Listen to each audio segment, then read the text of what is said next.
I've been using ASAP since 1988, and it plays a central role in almost everything that I do. Much of my work is straight light analysis, and ASAP is perhaps one of the most powerful tools that I know of for doing straight light calculations, finding straight light problems, and perhaps most importantly, identifying where the straight light is coming from. I've also used ASAP for a good many other projects. I've used it for doing telecommunication systems, analyzing wave optics performance in particular. ASAP is extremely powerful and extremely flexible in its ability to propagate light, not just geometrically, but wave optically through the very same models. We don't have to construct one model for geometry and one model for wave optical analysis. It's well known that ASAP is able to perform geometrical optics calculations. In particular, ASAP is widely used in the illumination field to calculate realistic representations of both sources and optical systems.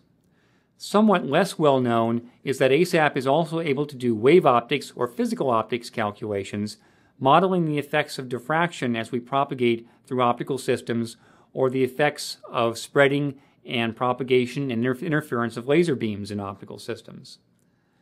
These calculations are done by a relatively unknown algorithm called Gaussian decomposition, which I'd like to summarize and discuss now, and then prepare and show a very short demonstration. The slide that you see here represents the essence of Gaussian decomposition in 2 dimensions. We have an initial field, which is not a Gaussian, but rather, in this case, something close to a flat top.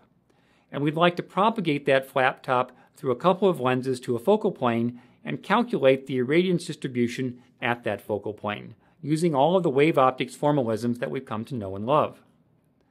The essential idea is that an arbitrary field, in this case our flat top, can be broken up into a coherent summation or series of Gaussian beams. The advantage of Gaussian beams is that they remain Gaussian as they propagate through the system. That is to say, a Gaussian beam retains its Gaussian form, and indeed we know how to propagate Gaussians through optical system as long as the local area that each Gaussian propagates through is not too strongly curved. Therefore, we take each of these Gaussian beamlets, we propagate each of them individually to some arbitrary plane, in this case an intermediate location, and because we know how to propagate Gaussians, we know how they behave through optical systems, and because Maxwell's equations are linear, or the wave equation is linear, we can superpose those Gaussians at this intermediate location to calculate the field there. Indeed, we can go all the way to the focal plane, where the individual Gaussians overlap, to calculate the point spread function at the focal plane itself. Now, in order for this to work properly, we have to have an efficient and dependable way to propagate Gaussians. How do we do that within ASAP? It turns out that there is a one-to-one mathematical relationship between propagating Gaussians and tracing rays. That is to say, if I can trace rays through my optical system, I can also propagate Gaussians. The slide you see here conveys the essence of that idea. We represent the position and direction of the Gaussian by a single ray called a base ray, essentially going through the peak of that Gaussian beam. We have another ray, so-called waist ray, that determines the size of the beam, and a third ray, a divergence ray, that represents the divergence of that beam. Now in practice, this is only a 2-dimensional figure. We would actually require at least 2 more additional rays in and out of plane so as to be able to model the performance of the Gaussians in both dimensions of our system. In practice, we call the base ray, but we call the other rays parabasal rays. Now as these parabasal rays go through our system, they get all mixed up. That is to say, what was the waist ray and what was the divergence ray gets mixed together in some very complicated way. It turns out, nevertheless, that there are mathematical descriptions that allow us to combine these rays together at any plane to tell us what the actual Gaussian is doing. The actual identification of a waist and divergence ray is not necessary. We don't have to keep that particular idea constant throughout our system. ASAP, therefore, propagates both the base ray and the parabasal rays using the laws of geometrical optics, doing the mathematical recombination at any plane in our system so that ASAP can tell itself how the actual Gaussian is performing. We then go to some arbitrary plane, sum the individual Gaussian beamlets together coherently to calculate what the total field should look like.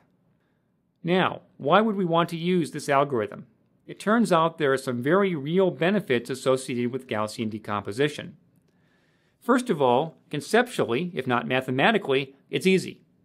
There's no matrix propagators, there are no complex differential equations, there are no Fourier transforms to do, no complicated math. It's just, at least conceptually, ray tracing, something that users can understand and something that can be done within ASAP using the existing geometrical optics ray tracing capabilities.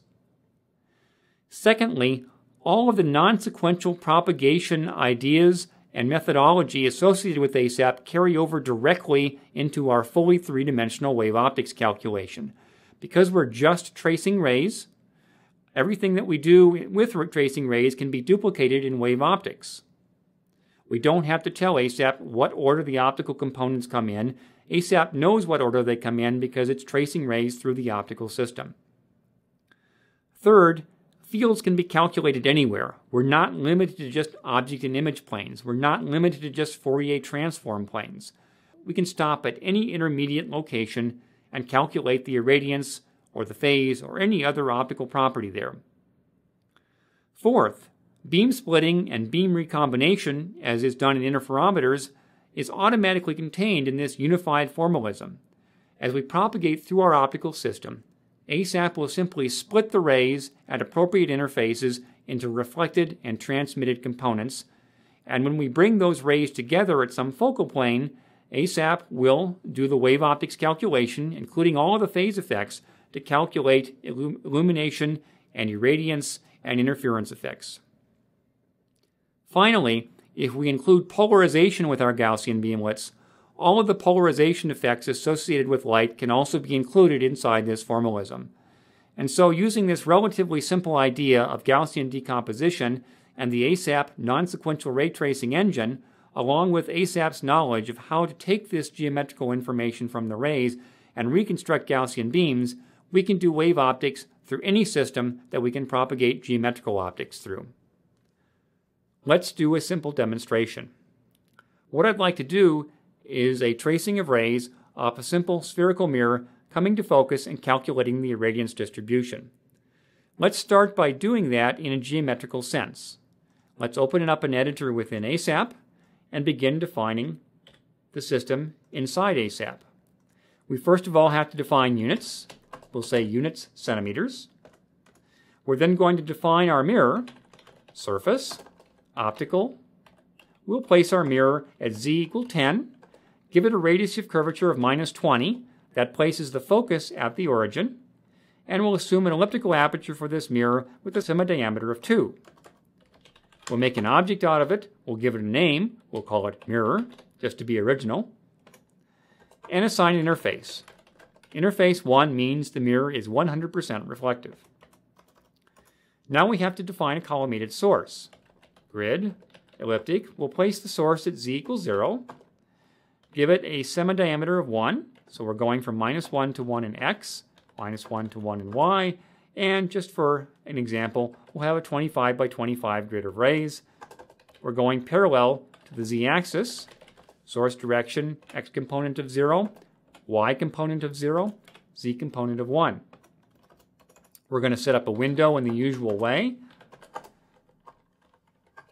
A rectangular window with the vertical axis being y and the horizontal axis being z. Profile, overlay, trace, plot. Okay, go ahead and do this. Execute. Here's our ray trace inside ASAP. We zoom in here, we see our collimated rays coming up to the mirror, shown in green, reflecting off of the mirror, coming back down, and coming to focus. Simple geometrical optics calculation. Now we want to turn this into a wave optics calculation. How do we do that? Clearly, the first thing we have to do is we have to define a wavelength. Wavelength, 550 nanometers. One command. We now want to turn this into a wave optics calculation. We do this by telling ASAP that we want to include not only the base rays, which represent the geometrical information, but also the parabasal rays, which give us the wave optics information associated with the Gaussian beamlets. We say parabasal 4, which says give me 2 rays in the plane of incidence and 2 rays out of the plane of incidence. Width 1.6 represents the Gaussian overlap from one Gaussian to the other. All right, we're ready to go. We execute the file.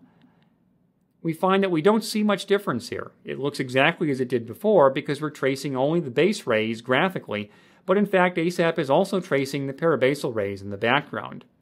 To find out, we can do a wave optics calculation. We tell ASAP to move the rays to the plane z equals 0, which is where our nominal paraxial focus is. We set up a window yx, which is normal to our direction of our rays. I happen to know that this window will be too large by default, so I tell ASAP to bring it down,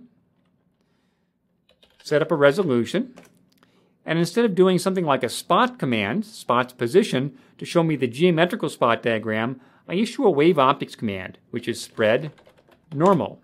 Give me this point spread function. ASAP calculates the function, writes it to a file. I use the display command to read the file and an isometric command to actually get a distribution.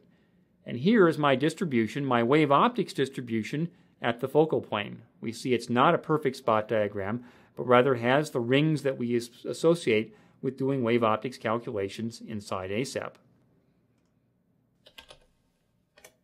Now, this is a relatively simple example. We can do much more complicated examples.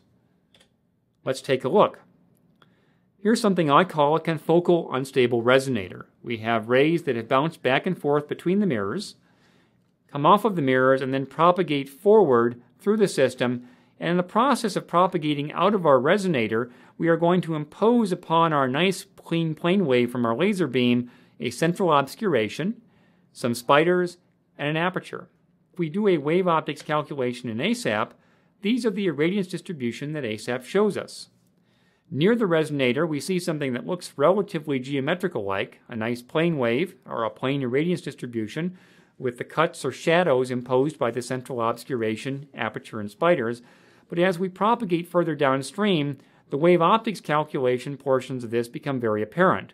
We start to see ringing and diffraction rings around the struts, and we see even the Poisson spot, or the spot of Arago, sitting inside the central obscuration.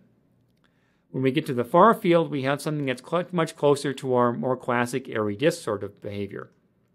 Here's another example, more complex. This is a laser system, or a laser printing system, which represents the full non-sequential capabilities of ASAP for doing wave optics propagation.